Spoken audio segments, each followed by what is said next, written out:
So we're here with our friend and colleague Nick Walker to talk about a number of issues pertaining to autism.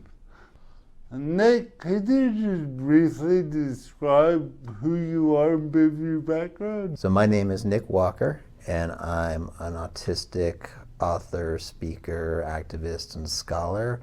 I teach at California Institute of Integral Studies in San Francisco and Sophia University in Palo Alto, and I am a martial artist. I'm an Aikido teacher. I've taught the martial art of Aikido for about 35 years or more now. Nick, as an autistic adult, what advice would you give the parents of young autistic children? Don't panic. There is a panic narrative about autism in our culture. Autism is a terrible, devastating tragedy that will ruin your child's life and your life, and just don't listen to that. Give your child more space. Worry less. Children need to find their own way into things through creative play, and that's a slower process, and a process with autistic kids.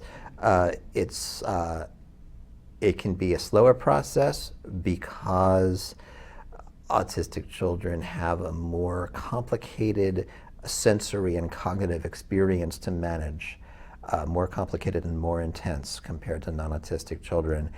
And so there's more for them to sort through in the world. There's more for them to sort through in their experience as they're small children or older children learning to navigate the world. They need the space to find their way into that because it's going to be different depending on their particular sensory and cognitive needs. It's going to look very different. Trust the weirdness. Trust the weirdness. Trust children have a natural impulse to explore and develop in the ways that their brains need. So, of course, guide your child the way you would guide any non-autistic child. Guide your child to learn the life skills they need, but also be patient with how the process unfolds and recognize that the process is going to look different, and don't panic. One thing autistic children are known for often is you give them toys to play with, and instead of taking their dolls or whatever and playing with them like they're alive, they will take their toys and line them all up, in size order or in order by color, and then they'll put them in their mouths, and they'll spin the wheels of the little toy cars, and all of the they'll do all these things that don't look like standard, imaginative play. And there's a narrative of panic around this. Is interpreted as being a bad sign, as being a sign of some deficit in the child. They're playing wrong. Oh no, my child is playing wrong. We have to take these toys away because the child is just lining them up. We have to make the child play with them right. There's no such thing as playing wrong unless someone's getting seriously injured in the play. There's no such thing as playing wrong. That's the point of creative play, of free play. There's no wrong. It is how the child develops and explores. What is happening is because the child's cognitive and sensory experience is so complex, they need to sort through everything and explore all the component pieces of something before they start integrating it into a coherent whole. And so you give a child enough time to line up all their toys and line things up in size order and smell them and taste them and all of this stuff. And eventually they start putting the pieces together and something emerges that is creative and imaginative.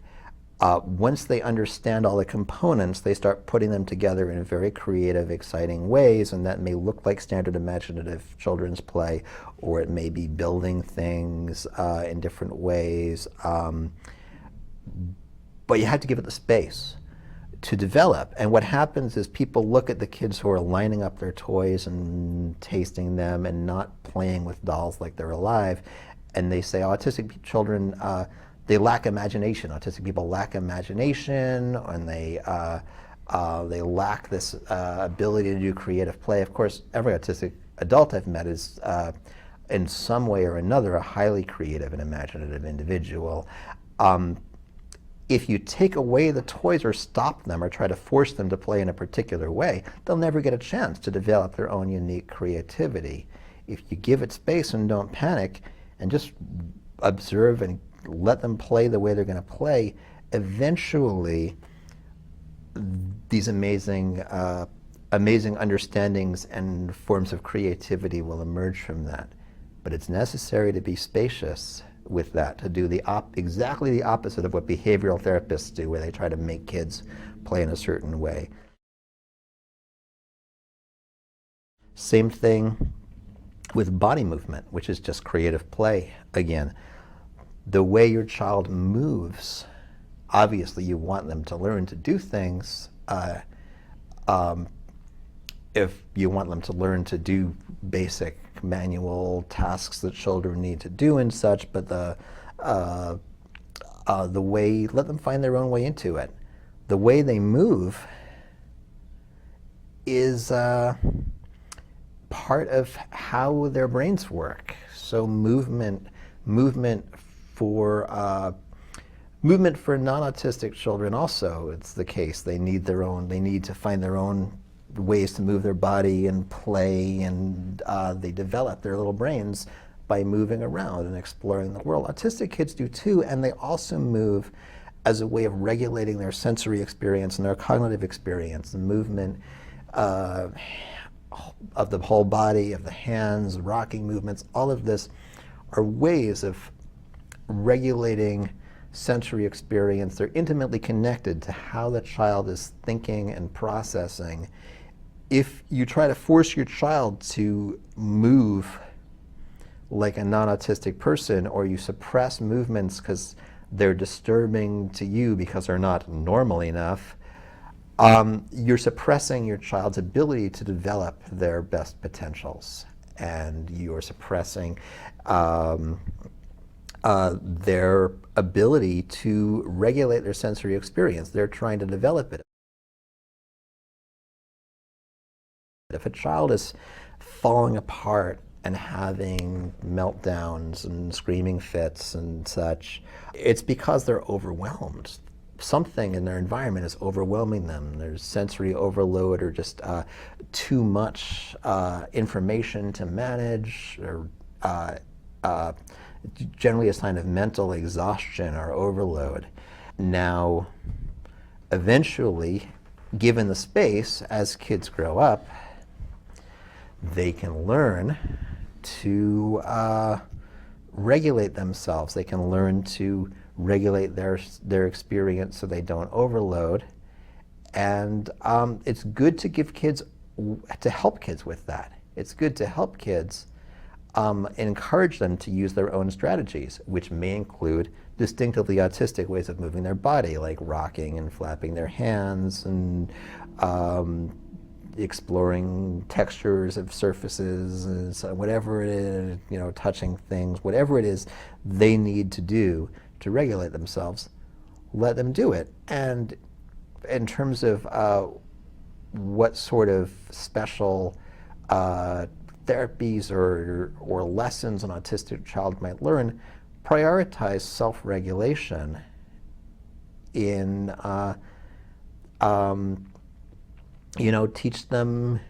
teach them meditation or yoga. I mean, little kids love yoga poses and stuff, or love, like, okay, let's breathe slowly together. Little kids will do that. Teach them the basic self-regulation.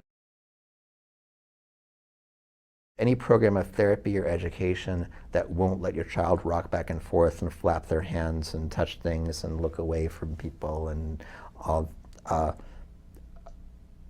rescue your kid from that stuff, protect your kid from being subjected to that sort of thing, because what those so-called therapies are doing is taking away a child's capacity to do what they need to do to develop and to regulate their experience and to learn to manage the world.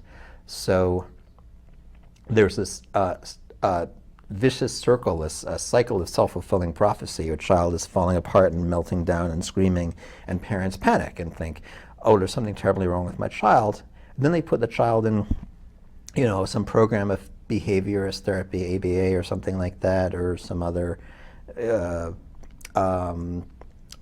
sort of so-called treatment program, where and in that program, they try to make the child look more outwardly normal, which means they try to make the child make eye contact and keep their hands still and not rock back and forth and not wander away from the table during a lesson. But all of those things the child is doing are ways the child is trying to learn to regulate themselves so they don't fall apart. And so if you take away those things, the child becomes more and more traumatized, and they're more and more likely to fall apart. And then, of course, there's this vicious circle. The child falls apart more, and the parents say, oh, the child must need more therapy, more treatment. What they actually need is less treatment. They need you to fire the behavioral therapist and give them some space to relax. Give the child some space to relax and to move the way that they need to move. I would say also, listen to autistic adults. Their experience may be different from your child's in some way. They may not be exactly like your child, but chances are you'll be able to find autistic adults who are out there writing or talking on camera or talking about their experiences and about what you can do for your child. You'll find someone who's got enough in common with your child that you can learn from them. And there's this myth that gets spread, which is that any autistic adult who is out there speaking and writing and having a career as a speaker or writer or scholar or artist or whatever, they are so advanced. They must always have been highly capable or so advanced and capable. They're nothing like your child, you know, who can't speak. We are like your children, and even if your child doesn't speak, needs help with everyday tasks, they might change. That might change over the course of a lifetime, but if it doesn't, that doesn't necessarily keep them from having a high quality of life, or being creatively fulfilled or doing great things in their life of one sort or another, and just being happy. Sometimes you will,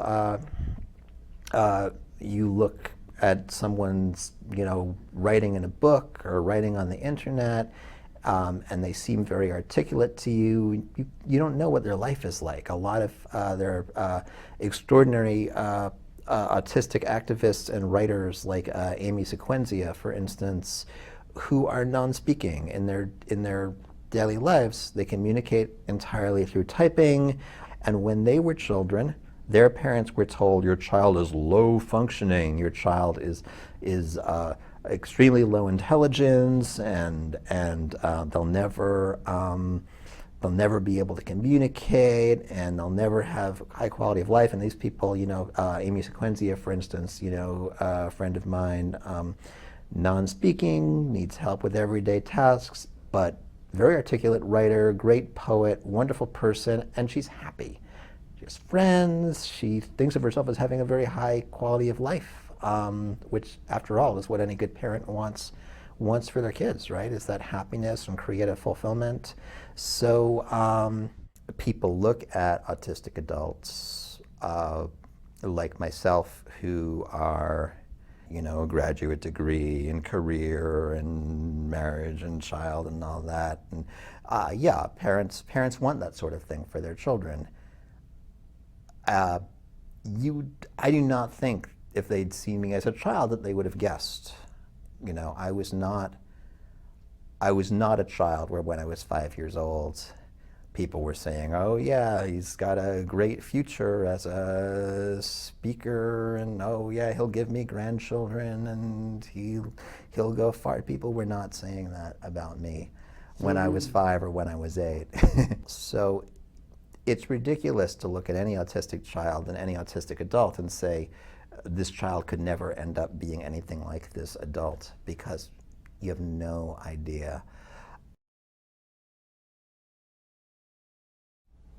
What else can I say to parents? I can say, prioritize communication over speech. There are other ways to communicate besides speaking. And again, some of the most eloquent autistic activists and advocates and scholars and authors and poets are non-speaking. They don't speak, they communicate by typing, and that's fine. They're perfectly eloquent, and they have contributed important things to the dialogue around autism, or just contributed great poetry to the culture. So prioritize not insisting that your child communicate in spoken words. Even if they can speak, that might not be their best way of communicating. That might not be the best way for them to establish real communication about their needs. So focus as much as possible on giving your child a good way to communicate, and don't be attached to that being about verbal speaking, about oral speech. There have been a lot of these situations in which autistic people who are non-speaking, who have been dismissed as unintelligent, have eventually learned to communicate through typing. Every time, one of the first things that they have to say to people is, I understood everything this whole time. People thought I was unintelligent, but I've been completely aware this whole time, understanding the things that people around me said, even if I couldn't make myself understood yet.